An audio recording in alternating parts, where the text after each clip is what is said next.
Rusia terus meningkatkan serangan ke Ukraina di saat Vladimir Putin kembali berkuasa sebagai presiden Rusia untuk periode kelima. Rudal dan pesawat tak berawak Rusia menyerang hampir puluhan fasilitas infrastruktur energi Ukraina pada hari Rabu. Serangan ini menyebabkan kerusakan serius di 3 pembangkit listrik tenaga panas era Soviet dan pemadaman listrik di beberapa wilayah. Angkatan Udara Ukraina mengklaim, pihaknya telah menembak jatuh 39 dari 55 rudal dan 20 dari 21 drone penyerang yang digunakan untuk serangan tersebut.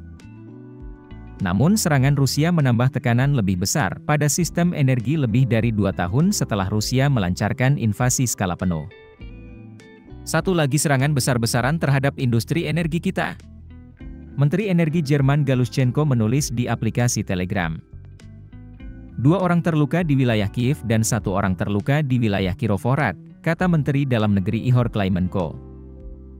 Galushchenko mengatakan fasilitas pembangkit listrik dan transmisi di wilayah Poltava, Kirovohrad, Zaporizhia, Lviv, Ivano-Frankivsk dan Vinnytsia menjadi sasaran serangan itu. Sekitar 350 penyelamat berjibaku untuk meminimalkan kerusakan pada fasilitas energi, 30 rumah, kendaraan angkutan umum, mobil, dan stasiun pemadam kebakaran, kata Kementerian Dalam Negeri. Operator Jaringan Listrik Nasional Ukrenergo mengatakan pihaknya terpaksa menerapkan pemadaman listrik di 9 wilayah untuk konsumen dan akan memperluasnya secara nasional untuk bisnis selama jam sibuk malam hingga pukul 23.00 GMT.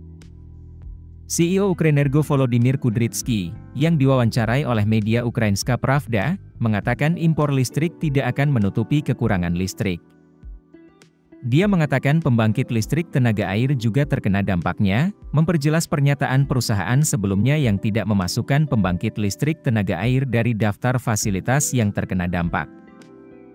Pemadaman listrik bagi pengguna industri, katanya, hampir bisa dipastikan, namun gangguan bagi pengguna domestik akan bergantung pada seberapa baik mereka mengurangi konsumsi.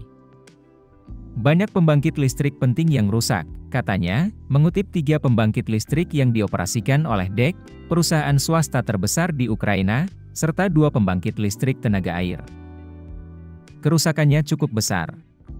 Ada hilangnya pembangkit listrik secara signifikan, begitu signifikan sehingga bahkan impor listrik dari Eropa tidak akan menutupi kekurangan yang terjadi pada sistem energi. Kementerian Pertahanan Rusia mengatakan pihaknya menyerang kompleks industri militer dan fasilitas energi Ukraina sebagai pembalasan atas serangan Kiev terhadap fasilitas energi Rusia.